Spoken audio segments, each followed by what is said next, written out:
Өмөр зүгийн шашны эзэн дээрхингийн богд Jabsan Damba хотог танаа мөргөмөө. First of all, I'm sincerely prostrating at the lotus feet of His Holiness, the 10th Bogd Jabsan Damba, the savior of sentient beings in the northern part of the continent, Mongolia.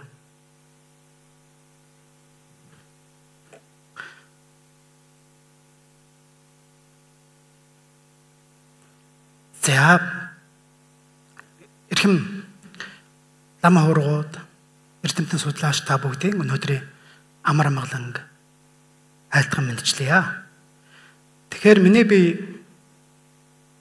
Бурхны шашин сэтгэл судлал хаана огтлцдаг юм бэ гэдэг тал дээр илүү ач холбогдол өгч өнөөдрийнхөө илтгэлийг тавих гэж байгаа юм аа. За эндээс дараачихна. За ерөнхийдөө удирдгал за Бурхны шашин болохоор 2600 гаруй орчим жилийн одоо юм түүхтэй сэтгэл судлалын шинжилгээ ухаан маань харьцангуй залуу. За гисэн хэдий ч энэ хоёрын хооронд бас нийт одоо хүн төрлөختний төлөөх гисэн энэ салбарт бас нэгдмэл байр суурь гэдэг юм уу нэгдмэл зорилго бол байдгийн байнамаа. Үндсэндээ бол одоо хүмүүсийн одоо зовлон гэж бид нэр ярьдаг. Unsatisfactoriness зовлон. Тэгээ үндсэндээ бол энэ маань chaotic mind буюу тэр хуран өмцөн сэтгэл, за хортой сэтгэл хөдлөлүүд болон одоо тэнцвэргүй амьдрал гэж зовлон зүдгүүртэй амьдралыг шийдлийг бол одоо олох гэсэн тэр одоо цэг дээрээ бол огтлсож байдаг. За ер нь бол Бурхны шашин орчин цагийн сэтгэл судлалын шинжлэх ухааны үзэл онол арга туршлага тэ судалгаанд тохирсон гайхамшигтай одоо номлол сургаалуудаар баялаг. За харин сэтгэл судлал маань эргээд Бурхны шашинд бас сонирхолтой ийм одоо яг нь судалгааны арга барил, судалгааны арга зүй талаасаа их одоо нөхөр болж гэдэг юм уу. Ингэж бие биенээ одоо баяжуулж хоорондын хэлхээ холбоо одоо барилгаа ингэж бэхжүүлж байдаг юм байгаа юм байна. Маш энгийн жишээг хэлье л да. Тэр түгээмэл нэг нийтлэг одоо зорилго байгаа гэсэн. Тэр маань бол ер нь бол одоо аж аргалтай амьдрал. Үндсэндээ бол хяналтай сэтгэл зүй буюу замбраатай сэтгэл зүй, хяналтай сэтгэл хөдлөл, тэгэд сайн сайхан амьдрал. Энийг төлөө бол яах нь бид нар бол өөр өөрсдийнхээ замаар бол ингэж өксөж байдаг. Нэг зорилгын төлөө бид нар өксөж байдаг. Хамгийн сайхан зүйл нь юу вэ гэхээр сүүлийн үед энэ Мишлингийн одоо гайхамшигтай сайхан одоо эрдэмтдийн оролцсон энэ судалгаа бүх эрдэмтдийн хурлаар энэ хоёр маань хоёр талаасаа өксөж байсан хоёр хүн маань нийлээд гараараасаа бариад дээшээ өксөх юм болцоонд л ингэж гарч ирээд байгаа юм аа. За ингээд дараачих нь болохоор ер нь бол буддизмд юу гэж үздэг вэ? Сэтгэлийг юу гэж үздэг юм бэ? Психологи сэтгэлийг бас юу гэж тодорхойлдог юм бэ гэсэн ийм асуултад гарч ирдэг. За буддизмд бол сэтгэлийг бол яг нь төрлөөс төрөлд одоо тасартгүйгээр дамжиж явдаг. Асар их потенциалтай буюу чадамжтай. Тэр потенциал нь болохоор бидний бодол, за сэтгэл хөдлөл, мэдрэхүй, сэтгэл хөдлөл, таны мэдих шин чанар, тэр битгүүл тарих, эргээд уурах тарих, за бидний амьдралыг хүртэл ингэж өөрчлөх ийм одоо потенциалтай гэж ингэж үздэг байна. За бүр цаашлаад шашныхаа үзэл онолын үүднээс нь авч үзэх юм бол одоо сэтгэлийг гэгэрүүлэх ийм одоо яах нь номлол үзэл онол бүхий одоо номлол юм байнамаа. За тэгтэл одоо орчин цагийн сэтгэл судлал дээр арай өөрөөр үздэг. Тэ ямар одоо өнцгөөс харж байна гэхээр сэтгэл гэж тусдаа судлагдахгүй юм бол биш юм аа гэж ингэж үзээд байгаа. Тэгэхээр энийг бол одоо тайлбарлахдаа тарихаар дамжуулж, тарихыг судалж одоо сэтгэлийг бол одоо тайлбарладаг. Жишээлбэл тарих бол одоо өөрөө хүний биеийн дэх одоо хамгийн одоо нарийн бүтцтэй эргэтэн л гэж ингэж үзээд байдаг. Тэр энд бол одоо 100 биллион 100 тэрбумаас доошгүй эсүүд нейронууд бол үйл ажиллагаа явуулдаг. Тэдгээр 100 биллион буюу 100 тэрбум эсүүд одоо триллионоор тоологдох синапсуудын туслалцаатайгаар холбогдож одоо яах нь үйл ажиллагаагаа явуулдаг гэж ингэж үзээд байгаа. За тэгэхээр одоо түрүүний хэлсэн бидний бодол одоо сэтгэл хөдлөл одоо гэдэг юм уу мэдрэхүй танин мэдэх чадрууд нь бүгд яах нь тусдаа судлах хүмүүс харин тархин дээр гүн гүнзгий суурилдаг. Тархины нэг хэсэг юм аа гэж. Ингэж. За энэ бол гисэн хэдэж одоо бид нэр яхнаа. Ингэж одоо яхнаа хоёр өөр талаас нь бид нэр ингэж сэтгэлийг бол тайлбарлаж байгаа юм л да. За гисэн хэдэж үндсэндээ бол тусдаа зүйл гэдэг нь бол тодорхой байгаа даа. Ягаад гэвэл одоо сүүлийн судлаач, сэтгэл судлалын одоо эрдэмтэн судлаачдын үзэж байгаагаар сэтгэл нь өөрийгөө яах нь хуурах тийм чадвартай байдаг гэдэг. Сэтгэл тархиан хуурах чадвартай. Тархи эргээд сэтгэлээ хуурах юм чадвартай. Харилцаа. Энэ маань болохоор тусдаа нэг зүйл биш гэсэн санаал юм байгаа юм л да. Хоёр тусдаа зүйл бие биендээ нөлөөлөх юм чадвартай. Нөлөөлөх чадвартай гэж ингэж үзээд байгаа. За тэгвэл одоо дараачийнх нь за Бурхны шашин ба бяцлог буюу сэтгэл судлал нь аль нь бид нар өөрөө өөрсдийнхөө тэг замбраагүй сэтгэл зүйнхөө хохирогч нь болдог гэдгийг бол тодорхой харуулж өгдөг юм байна.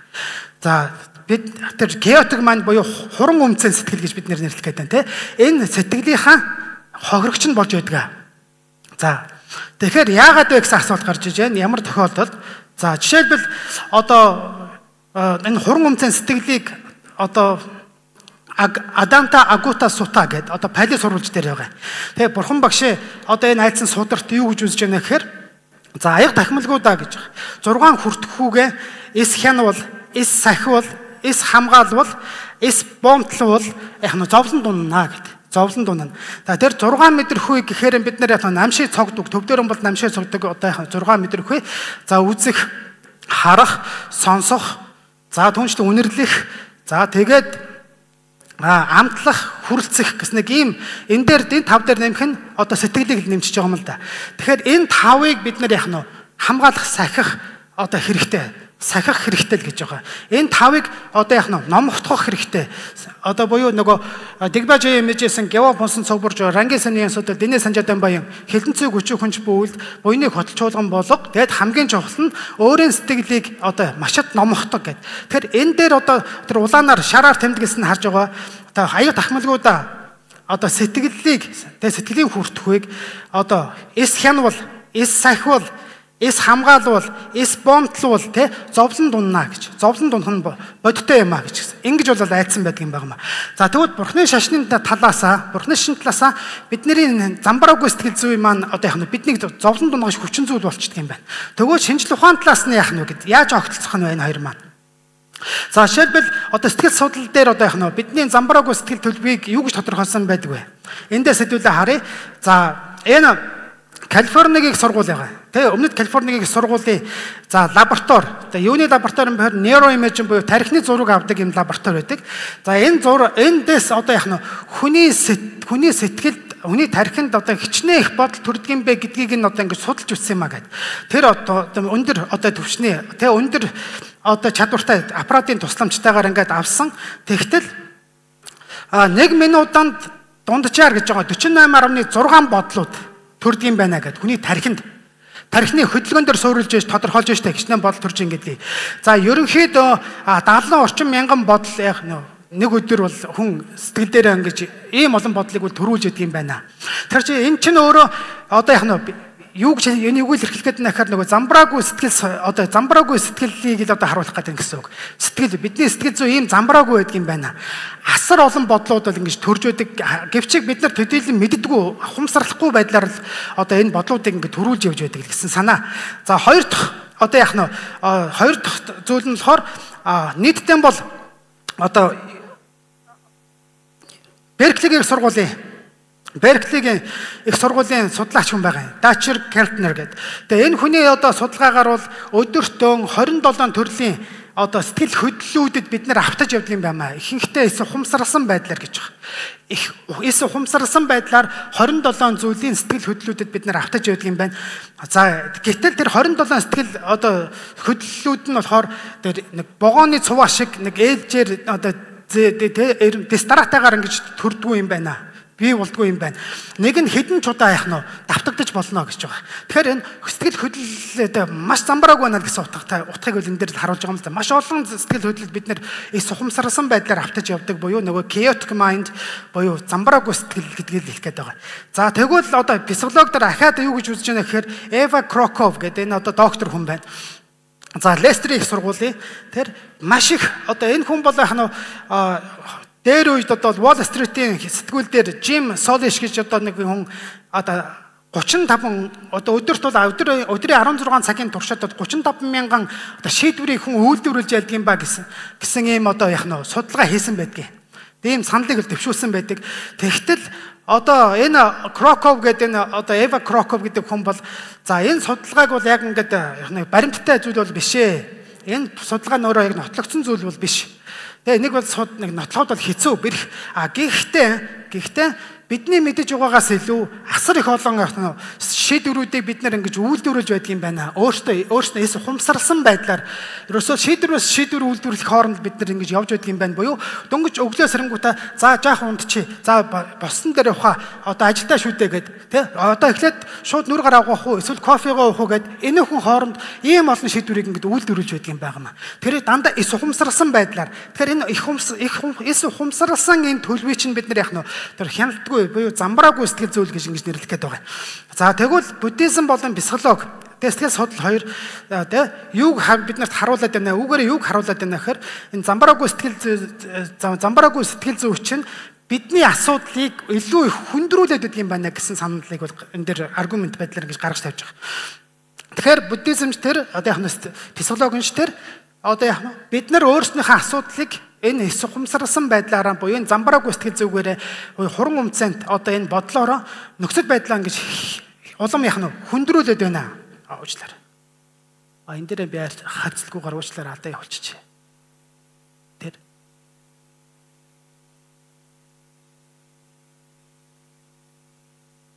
энэ дээр би ингэ уучлаарай та бүхэнд. Энэ нь яваагүй би энэ дээр. За тэгэхээр уучлаарай. За эндээс одоо яах нь нөхцөл байдлыг хүндрүүлээд байдаг шалтгааныг би одоо дурдах гэж байна л да.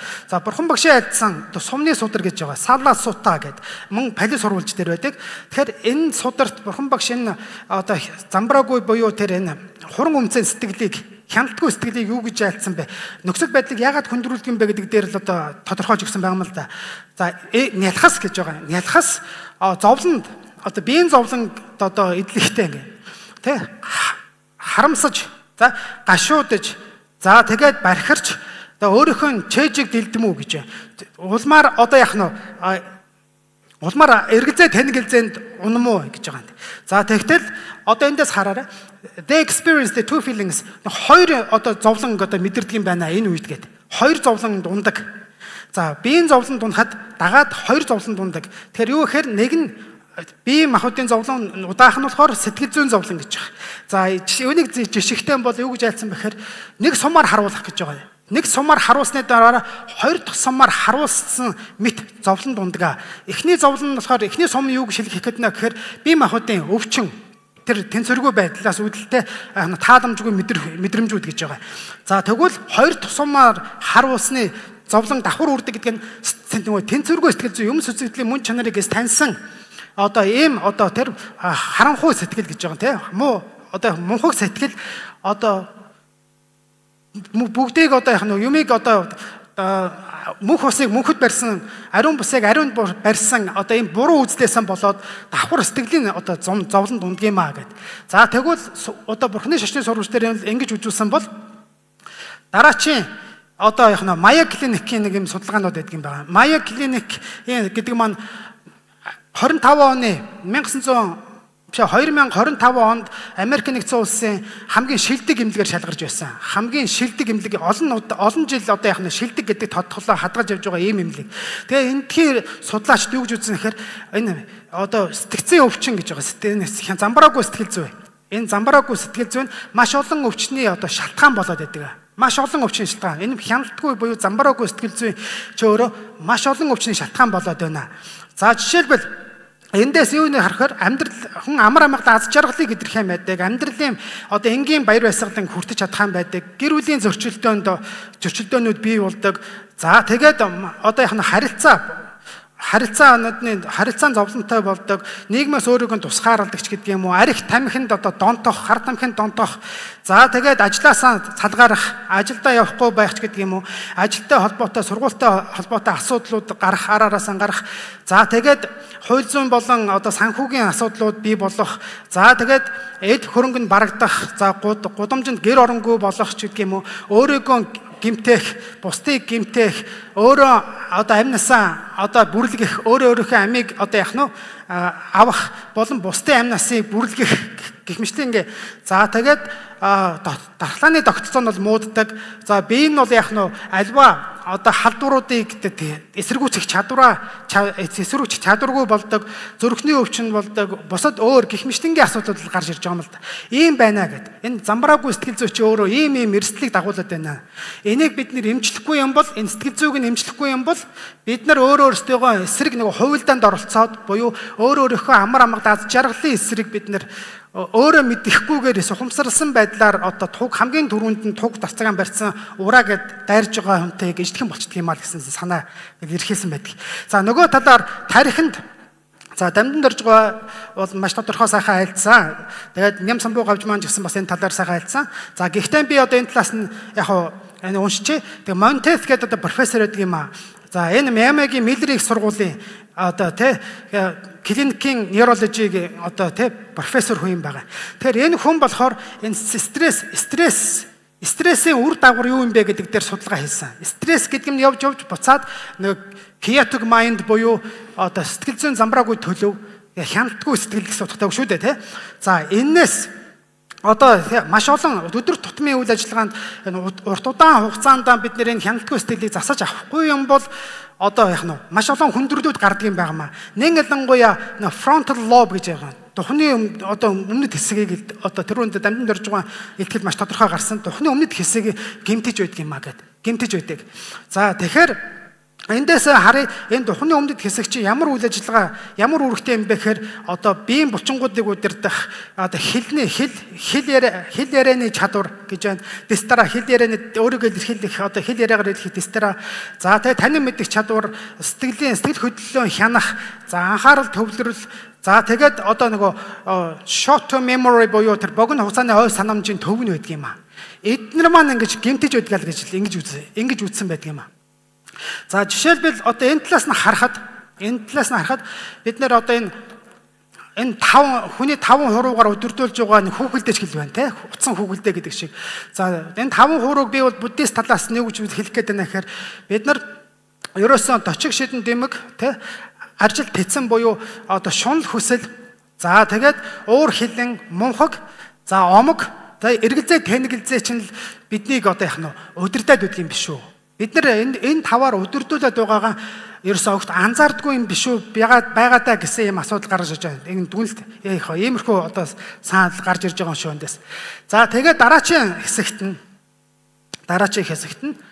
за бурхны шашин психолог, бурхны шашин гэдэг психолог тий аль аль нь бид нар сэтгэл зүгийн тэнцвэржүүлэх юм бол эсвэл сэтгэл зүгийн тэр майндсет буюу сэтгэлээ өөрчлөх юм бол бид нар амар амгалан жаргалтай болж болно л гэдэг ийм одоо яах нь ийм үзэл онолтой аль нь ийм үзэл онолтой юм байгаа. Ижлэхэн үзэл онолтой байдаг.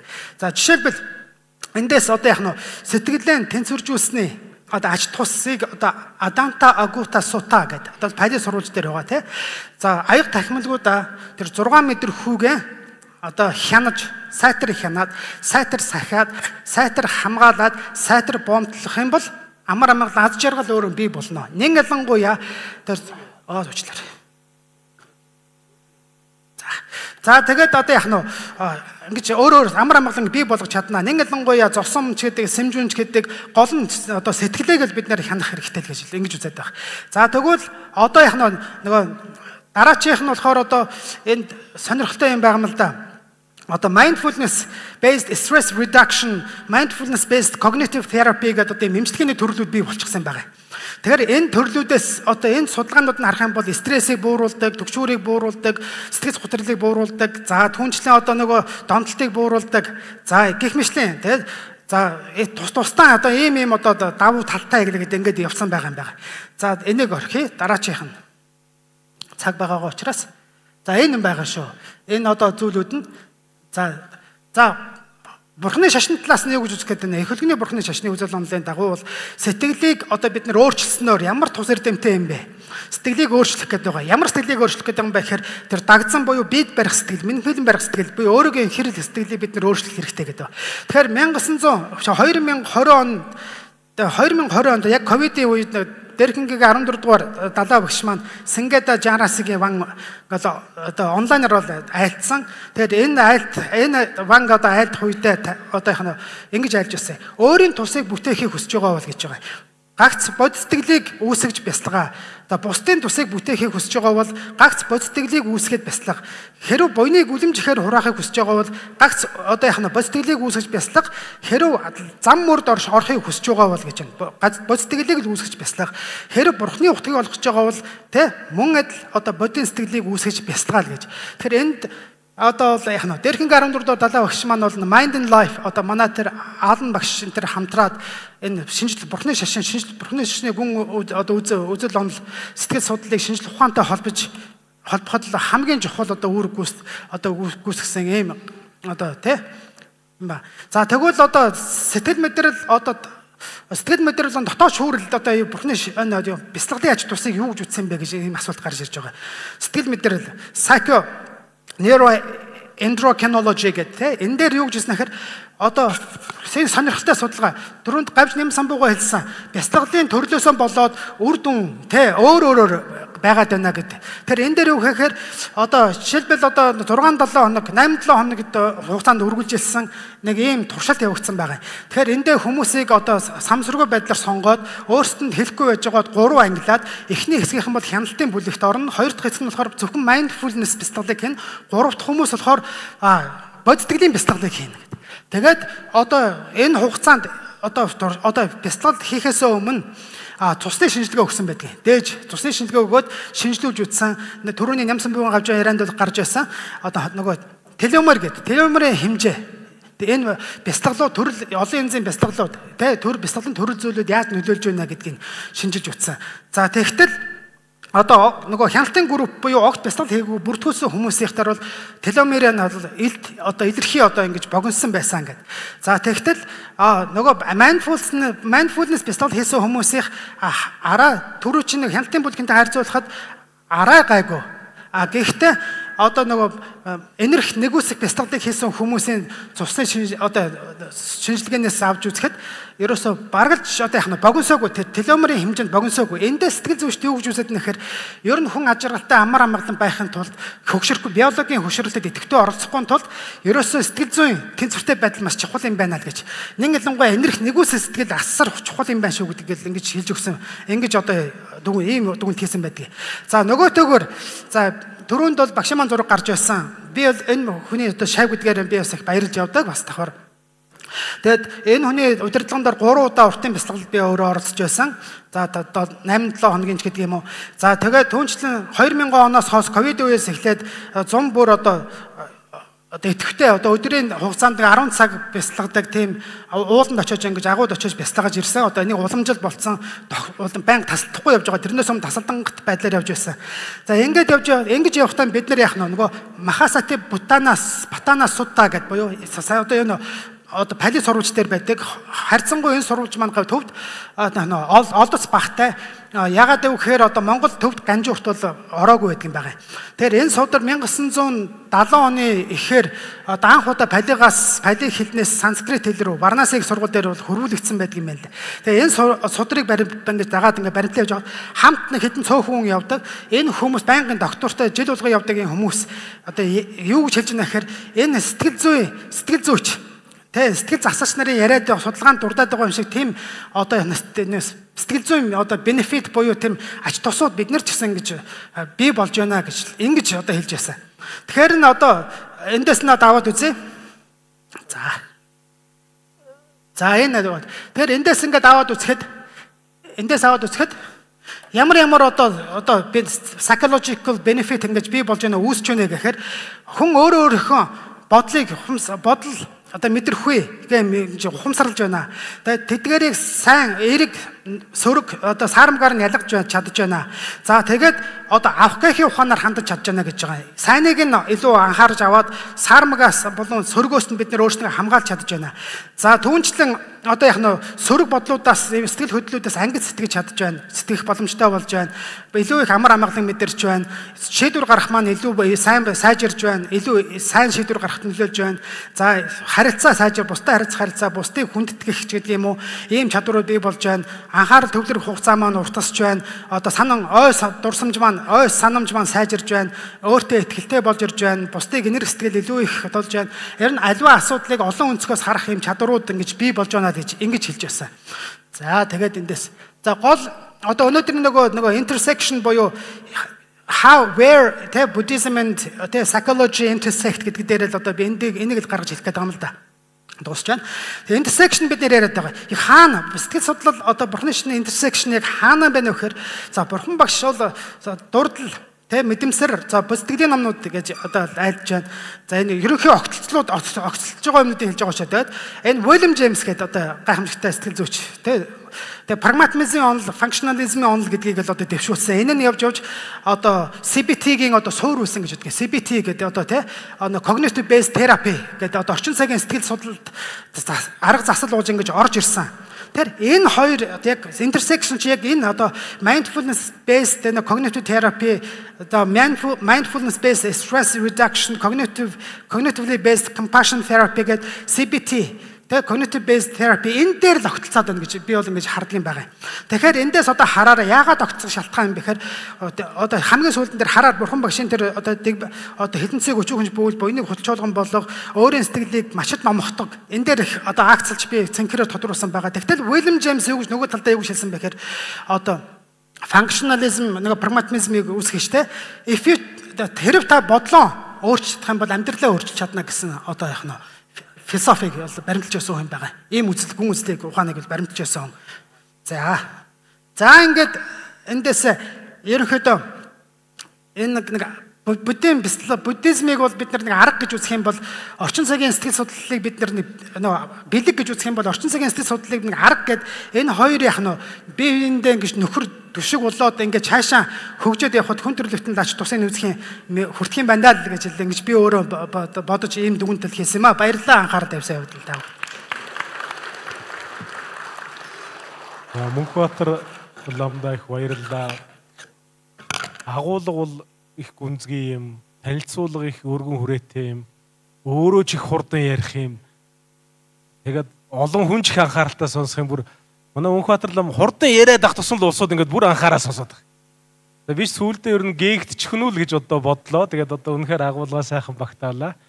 Тэгээд өнөөдрийн өдийн өмнөх сэдв болвол буддийн бясалгал ба тарих судлал, сэтгэл судлал гэдэг энэ агуулгатай сайхан багтлаа. Хоёр сайхан эрдэмтэй лам нар, гадаадын нэг эрдэмтэн, ангаахын шинжлэх ухааны эрдэмтэн. За ингээд бид нар чинь одоо яг нэрийн дурдах юм бол Дамдан Дорж доктор, Ням Самбуугавж, Скуулер профессор, манай Мөнхбаатар гівш гээд өдөөс өмнө хурлыг их сайхан агуулгын хувьд, шинжилгээ судалгааны хувьд, хүмүүст очих үр өгөөжийн хувьд сайхан болгосон та бүхэндээ маш их баярлалаа.